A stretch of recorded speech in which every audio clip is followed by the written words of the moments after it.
নমস্কার, আমি অভিজিৎ। এ রাজ্যে আরও চারটি উপনির্বাচন এবং আগামী 10 তারিখ চারটি জায়গায় উপনির্বাচন, এবং এই উপনির্বাচনের আগাম একটা পূর্বাভাস আমি আপনাদের দিতে চলেছি। দেখুন, এর আগেও আমি লোকসভা ভোটের একটা সমীক্ষা করেছিলাম, সেটা ওপিনিয়ন পোলে করেছিলাম এবং এক্সিট পোলে করেছিলাম। এখানে আমি এক্সিট কিছু করবো না, একটা পূর্বাভাস দেব। রায়গঞ্জ, রানাঘাট দক্ষিণ, বাগদা এবং মানিকতলা আমার নিজের অঞ্চল ছিল এক সময়, ওখানে আমি বড় হয়েছি, থেকেছি। আর বাগদা আমার ওখানে কিছু কাস্টমার আছে, তার সত্ত্বেই আমি একটা রেজাল্ট আপনাদের দিতে পারবো। রানাঘাট দক্ষিণও তাই। রায়গঞ্জে আমার একজন বন্ধু থাকে, তার মারফতেই যতটা তথ্য নেওয়া যায় শুধু আপনাদের সামনে সেটা তুলে ধরবো আমি আজ। মানিকতলাতে সাধন পাণ্ডে পরলোক গমনের পর সিটটা খালি হয়েছে। সেখানে তৃণমূল থেকে কন্টেস্ট করতে চলেছে মমতা ব্যানার্জির পছন্দের সুপ্তি পাণ্ডে, ওনার স্ত্রী, এবং বিজেপির কল্যাণ চৌবে। দেখুন, মানিকতলা এরিয়া দীর্ঘদিন ধরে এটা তৃণমূলের দখলে, আগে ছিল কংগ্রেস, সাধন পাণ্ডে উনি কংগ্রেসের ছিলেন, পরে সেটা তৃণমূলের দখলে। এবং সাধন পাণ্ডে এই সরকারের দীর্ঘদিনের প্রথম থেকেই ক্রেতা সুরক্ষা মন্ত্রী ছিলেন। বিভিন্ন ছোট মোটো কাজে আমরা যারা ওনার বাড়ি গেছি, আমি সাধন পাণ্ডের বাড়ি প্রায় অনেক বাড়ি গেছি, আপনারা যারা গেছেন আপনারা বুঝতে পারবেন। খুব সাজানো গুছানো বাড়ি, সামনে প্রচুর বড় ছোট গণেশের মূর্তি আছে। আপনারা যদি কেউ ভিডিওটা দেখে যান, বা গিয়ে থাকেন, আপনি রিলেট করতে পারবেন ব্যাপারটা। উনি বোধহয় একটু গণেশ ঠাকুরকে ভালোবাসতেন। তো সেই সাধন পাণ্ডের সিটে ওনার স্ত্রীকে ক্যান্ডিডেট করেছে তৃণমূল, সুপ্তি পাণ্ডে, এবং তার সঙ্গে কন্টেস্ট করছেন কল্যাণ চৌবে। আমার মনে হয় এখানে এই সিটটাতে সুপ্তি পাণ্ডে অনায়াসে জিততে চলেছে। এখানে লড়াই খুব একটা নেই, যদিও এই মানিকতলা অঞ্চলের মধ্যেই উল্টোডাঙ্গা, কাকুরগাছি, কিছু নন বেঙ্গলি এরিয়া পড়ে। সেই নন বেঙ্গলি এরিয়াতেও কিন্তু এতদিন ধরে প্রাক্তন প্রয়াত মন্ত্রী সাধন পাণ্ডে জিতে এসেছিলেন। সেই হিসেব করেই বা এইবারের ভোটের নিরিখেও যদি একটা হিসেব করা যায়, সুপ্তি পাণ্ডে এখান থেকে অনায়াসে অ্যাবাভ 50,000 ভোটে জিততে চলেছে, 50,000-এর ওপর ভোটে লিড দিতে চলেছেন সুপ্তি পাণ্ডে।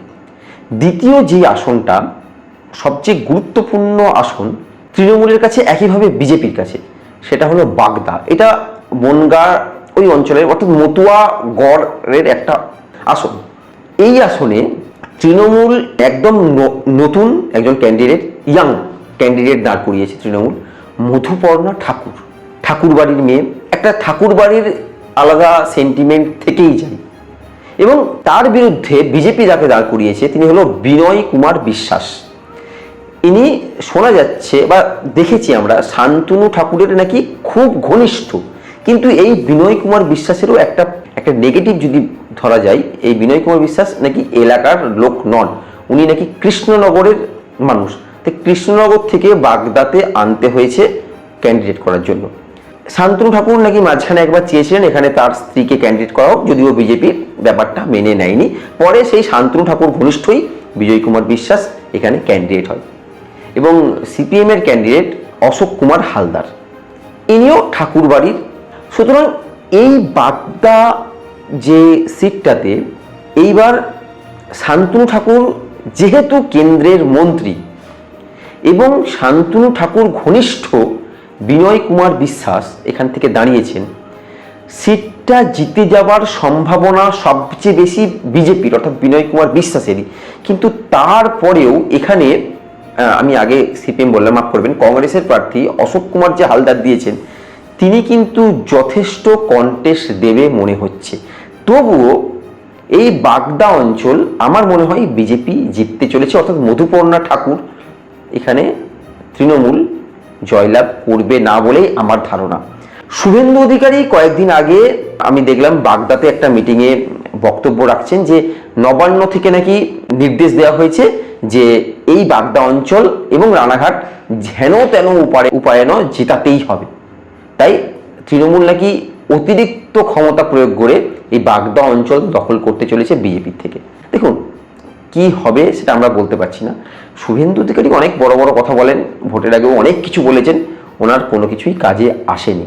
যদিও এইবারের এই উপনির্বাচনে খুব একটা দল শুভেন্দু অধিকারীকে কাজেও লাগাচ্ছে না, এটাও একটা পয়েন্ট। কিন্তু শুভেন্দু অধিকারী যেরকম বলেন উনি তা সেরকম বলছেন।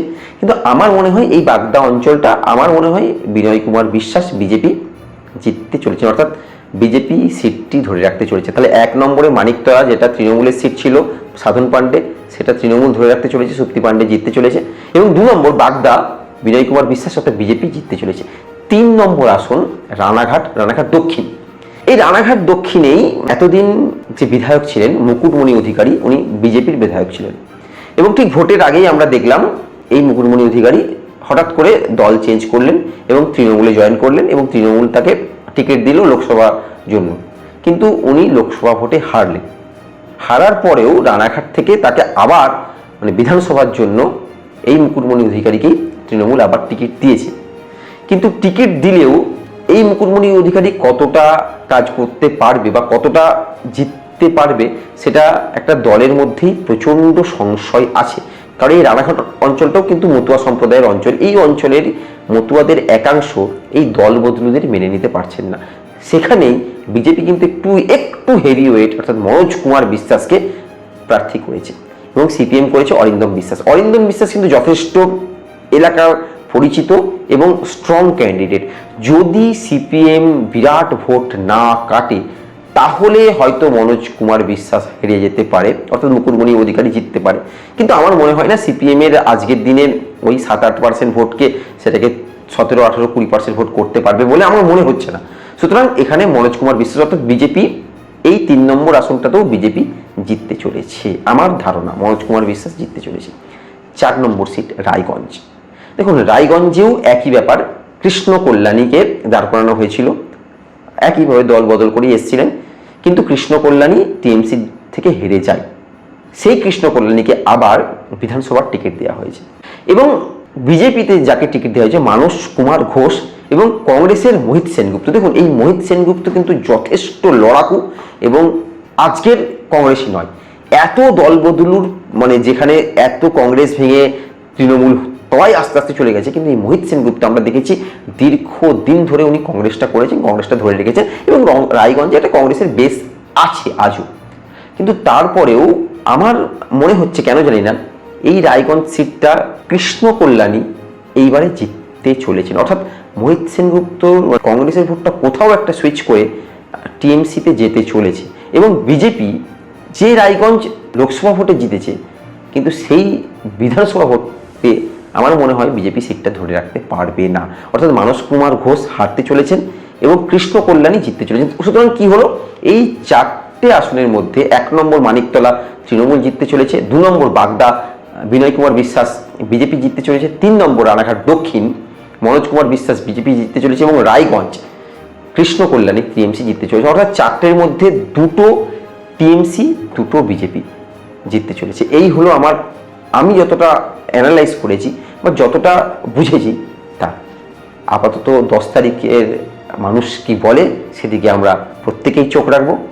এটা শুধুমাত্র একটা পূর্বাভাস মাত্র। দেখুন এই ওপিনিয়ন পোল বা এই ভোটের পূর্বাভাস কখনো মেলে না।